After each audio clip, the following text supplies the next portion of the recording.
हाँ तो मेरे बच्चों, आज सीखेंगे गुना करना। गुना करना सीखेंगे कि गुना कैसे किया जाता है किसी भी संख्या से। एक संख्या से हो या दो संख्या से हो, 3, 4, 5, कितना भी बड़ा संख्या चाहे छोटा हो, उसको गुना कैसे करते हैं। पहले जानते हैं गुना को इंग्लिश में क्या बोलते हैं। मल्टीप्लिकेशन। मल्टीप्लिकेशन मतलब क्या होता है? गुना। किसी संख्या को किसी संख्या से गुना करना। जैसे 5 गुना 2, ये जो है वह साइन है, किसका? गुना का साइन है। 5 गुना 2 कितना हो गया? 5 दूना 10। इसका मतलब हुआ कि 5 को 2 बार ऐड करना है, या तो 5 को मल्टीपल करेंगे 2 बार। 5 दूना 10, 10 दूना 20। ऐसे इसमें इंपॉर्टेंट है टेबल्स। टेबल्स याद होना बहुत ज़रूरी है। इसमें टेबल्स याद नहीं हो तो फिर प्रॉब्लम होता है। इससे सबसे पहले 2 से लेकर के 30 तक का टेबल याद रखना बहुत ज़रूरी है। बेसिक तो 2 से 20 तक है, मगर आपको जितना ज़्यादा टेबल याद रहेगा गुना करने में उतना हमको आसानी मिलेगी। इसलिए आपसे रिक्वेस्ट है कि आप टेबल पर ज़्यादा ध्यान देंगे और याद रखेंगे, फिर गुना आसान होता है। इसे देखेंगे, ये थोड़ा सा स्टेप है। 5 को हम बोलते हैं मल्टीप्लिकैंड बोलते हैं, 2 को बोलते हैं मल्टीप्लायर बोलते हैं, और जो इक्वल है मतलब ये बराबर का चीज़ नहीं, इक्वल बराबर 10, 10 को बोलते हैं प्रोडक्ट बोलते हैं। ये छोटा सा चीज़ था, ऐसा बताते हैं। इसको विशेष रूप से हम बताते हैं आपको गुना करना कैसे करते हैं। जैसे यहाँ पे 4, 2, 4, 3, इसको हमको एक अंक से गुना करना है। इसको बोलते हैं एक अंक का। क्या बोलते हैं? एक अंक का। और इसको गुना करना है, सबसे पहले इस 4 को, पहला संख्या ये है, 1 है। ये क्या है? 1 है, बता चुके हो। 1s, 10s, 100, 1000। तो पहला संख्या है ना, 1 से गुना होगा तो 4 तिहाई 12। कितना होगा? 4 तिहाई 12। 4 तिहाई 12, इसमें भी कैरी होता है, बिना कैरी का थोड़ा मुश्किल है। तो 4 तिहाई 12, 12 का 2 और हासिल 1। एक का मतलब है कि बोले ना, कभी भी कोई भी चीज़ गुना करते हैं तो उसका होता है ना, बाएं साइड का हासिल में आता है, कैरी में। ये बाएं साइड का हमेशा हासिल में आएगा, जो अगले संख्या में जुटेगा। तो 4 तिहाई 12 का 2 किया, हाथ में 1, ये 1 इसके माथे पर लिखते हैं, शुरुआती में लिखते हैं ताकि बच्चे को याद रहे। तो 4 तिहाई 12 का 2, हाथ में 1। अब करेंगे 4 से, फिर इस 4 में करेंगे। ये देखिए, पहले ये आया है, ये तो स्टेप बाई इसका रूल है। हम इस 4 को इस 4 से पहले नहीं कर सकते, इसको इससे नहीं कर सकते। पहले 4 से 3 में करेंगे, फिर 4 को 4 से करेंगे, फिर 4 को 2 से करेंगे, फिर 4 को 4 से करेंगे। इस तरह करेंगे, और जिसमें कैरी होगा आगे बढ़ाते जाएंगे, उसमें ऐड करते जाएंगे। सिंपल सी बात है, गुना कितना ही रूल है। तो 4 तिहाई 12 का 2, हाथ में 1 यहाँ पे ऐड कर दिए। 4 चौका 16, 16 1, 16 1 17, 17 के 7। तो 17 का 7 होगा, तो इसमें हासिल भी तो होगा ना, कैरी 1, हमेशा कैरी आएगा ही, देखना। एक, फिर इस 1 यहाँ पे आ जाएगा, इसमें ऐड होता है। तो 4 चौका 16 का 6, हाथ में 1, 4 चौका 16, 1 17 के हाथ में 1, फिर 4 से करेंगे 2 में, 4 दूनी 8, 1 9। 9 में कोई कैरी नहीं होता है, 9 में कोई कैरी नहीं होता है, क्योंकि 9 हम कैसे लिखते हैं? 9, ऐसे भी। तो इसमें 0 कैरी हो गया, मतलब इसमें कोई फर्क नहीं पड़ता है, सिर्फ 9 में कैरी नहीं होता है। तो 4 दूना 8, 1 9। अब यहाँ पे करेंगे 4 में 4 से करेंगे, 4 चौका 16। तो यहाँ पे कैरी की बात नहीं है, या डायरेक्ट कोई संख्या नहीं है, तो 16 कर देंगे। तो ये हमारा क्या हो गया? प्रोडक्ट। मतलब ये हो गया हमारा फाइनल रिजल्ट हो गया, ये हमारा गुना हो गया। इस तरह से हम गुना कर सकते हैं। एक देख लेते हैं, फिर से एक बार ट्राई करते हैं। जैसे एक संख्या हो गया, 2 संख्या का हम देखते हैं। जैसे 6 2 1 2 3, इसमें हम 2 संख्या से गुना करते हैं। क्या करते हैं? गुना करते हैं। गुना का चिन्ह हमेशा ऐसे देंगे, क्योंकि हमारा ये साइन है गुने का।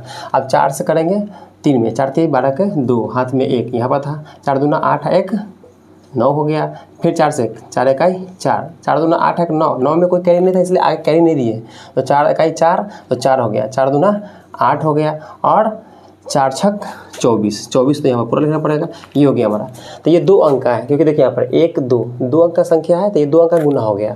ठीक है, तो 1 अंक का कर दिए तो ये हो गया। अब वो करना, इसका काम तो हो गया, 4 से तो कर दिए, अब 2 से करना है। तो इसका नियम एक है, और पहला से गुना कर चुके हैं, इसके सामने वाला पहला संख्या को हम क्रॉस करते हैं, या खाली छोड़ते हैं, या 0 लिखते हैं। मतलब एक संख्या का गुना हो गया है तो एक घर छोड़ते हैं, इधर से इधर दाहिने से क्या करते हैं? एक घर छोड़ते हैं। ये इसका नियम है, बेसिक नियम है, छोड़ना ही पड़ता है। ये 4 का हो गया है, तो 4 का तो इतना प्रोडक्ट आया। अब 2 से करेंगे तो इसके बदले यहाँ पर संख्या छोड़ेंगे, और ये 2 का जो गुना करेंगे तो फिर यहाँ से लिखेंगे, एक घर छोड़ के यहाँ से लिखेंगे। जैसे 2 तिहाई 6, तो यहाँ 6 यहाँ होगा। 2 दूनी 4, 2 इकाई 2, 2 दूनी 4, और 6 दूना 12। अब यहाँ एक संख्या इधर घसकाए हैं, तो इधर तक संख्या बढ़ेगा, स्वाभाविक है। अब इसको ऐड क्या करते हैं? लास्ट में हम ऐड करते हैं। जब 2 अंक का गुना करते हैं तो लास्ट में उसको ऐड करते हैं, इसलिए ये ध्यान रखना है।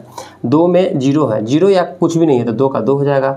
6 9 6 10 11 12 13 14 15, 15 के 5 हाथ में 1। इसमें ऐड भी है ना, ऐड बताएं, ऐड भी अगर कैरी होगा तो जोड़ते हैं, ये रूल सब जगह वही होता है। 4 4 8, इसमें क्या 9, 8 2 10 में 1, 4 4 8 1 9, 2 2 4, और ये हो गया 1। ये हमारा इसका क्या हो गया, आंसर हो गया। तो इस तरह से हम 1 अंक का, 2 अंक का, 3 अंक का गुणा करके आसानी से सीख सकते हैं। आई होप आप लोगों को समझ में आया होगा। अगर समझ में नहीं आया हो फिर दोबारा रिपीट करके देख लीजिएगा, ठीक है। जैसे 4 2 1 3 1, इसमें फिर हम 3 से करते हैं, क्या करते हैं, 3 अंक से करते हैं। ये हो गया 3 अंक का गुना, क्या हो गया, 3 अंक का गुना हो गया। तो बस सिंपल है, बस पहला में पहला से, फिर सेकेंड में से कर, 2 का 2, 3 दूना 6, 2 का 2, 2 दूनी 4, 4 दूनी 8। याद रखिएगा जब भी गुणा कीजिएगा तो उसके सामने सामने होना चाहिए। अगर सामने सामने कोई संख्या नहीं रहेगा तो ऐड करने में प्रॉब्लम होगा, तो ये आंसर मिलेगा नहीं। इसलिए याद रखना है, ये जो भी संख्या लिखिए उसके सामने सामने होना बहुत ज़रूरी है। 2 हो गया। अब देखिए पहला संख्या का तो हो गया, पहला संख्या से गुणा कर दिया, इतना आया। अब ये दूसरे का काम है, मतलब एक घर छोड़ना है। एक संख्या छूट गया मेरा, तो यहाँ पर एक संख्या छोड़ देंगे और यहाँ से स्टार्ट करेंगे। फिर 3 इकाई 3, 3 तिहाई 9, 3 इकाई 3, 3 दूना 6, 3 चौका 12 हो गया। 2 अंक का था तो हो गया। अब तीसरा भी एक दिया हुआ है, 1 से करना है, तो यहाँ पर 2 संख्या छोड़ना होगा। तो यहाँ पर 2 संख्या छोड़ना होगा, तो 1 संख्या ये, 1 संख्या ये। 2 का गुना हो चुका है तो 2 संख्या छोड़ना पड़ेगा। तो 2 संख्या छोड़ दे यहाँ पे बाएं दाएँ से, तो यहाँ से अब ये लिखाएगा। तो 1 में करेंगे तो 1, 1 में करेंगे 3 से 3, 1 में 1 से करेंगे तो 1, 1 में 2 से करेंगे 2, 1 में 4 से करेंगे 4। अब लास्ट में क्या करते हैं, हम जोड़ते हैं। तो 2 0 0 तो 2 ही होगा, 3 6 9 होगा, 9 2 11 1, 12 का 2 हाथ में 1, 4 3 7 3 10 11 हाथ में 1, 8 6 14 15 16 हाथ में 1, 2 2 4 1 5, 4 1 5। इस तरह से हमारा क्या हो गया, आंसर हो गया। याद रखिएगा इसमें कुछ रूल भी है। क्या है, रूल भी है। 0 में किसी भी संख्या से गुना करेंगे, कोई भी संख्या से गुना करेंगे तो वो 0 ही होगा। या संख्या कोई भी संख्या हो, उसमें अगर 0 से गुना करेंगे तो 0 होगा। मतलब 0 में किसी भी संख्या से गुना करेंगे, 0 में दुनिया से कुछ भी गुना करेंगे तो हमको 0 ही निकल के आएगा। होप आप लोगों को समझ में आया होगा और आप लोग इसको देखिए अच्छे से, स्क्रीनशॉट ले लीजिएगा। 1 2 और 3 अंक का गुना मैंने सिखा दिया है। इससे बेहतर क्लास के लिए मैं अगली वीडियो में बनाऊँगा, बट आपको समझ में आया होगा। अगले मिलते हैं अगली वीडियो के लिए। Bye bye.